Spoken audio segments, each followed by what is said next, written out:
Веруша. Жила-была в пруду лягушка-верушка. Это была хорошая лягушка, но уж очень она любила хвастаться. «У меня сегодня 5 по английскому!» — кричала она, вернувшись домой из школы.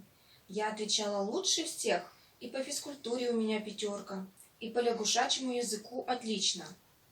«А по скромности у тебя какая отметка?» — спросил папа Квак. «У нас такого предмета нет», — рассердилась лягушка-веруша. Лягушонок Колюшка, младший брат Верушки, пускал через соломинку пузыри, а Веруша, надувшись, сидела в своей комнате под корягой. Она была сердита на папу Квака. «Хочешь тоже пузыри пускать?» — спросила Верушка. Мама с Зеленушкой дала ей соломинку. Пузыри у Верушки получались красивые, разноцветные, как у Колюшки.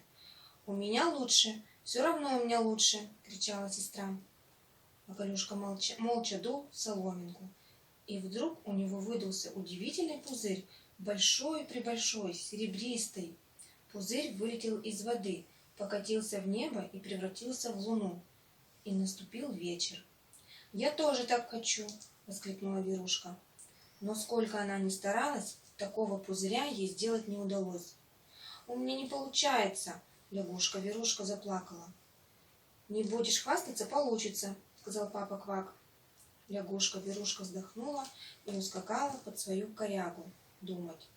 Утром она снова стала пускать пузыри и выдула большой-пребольшой, красный. Пузырь вылетел из воды, покатился в небо и превратился в солнце. И наступило утро. Лягушка-верушка поскакала в школу, получила там 10 пятерок и уже больше никогда не хвасталась.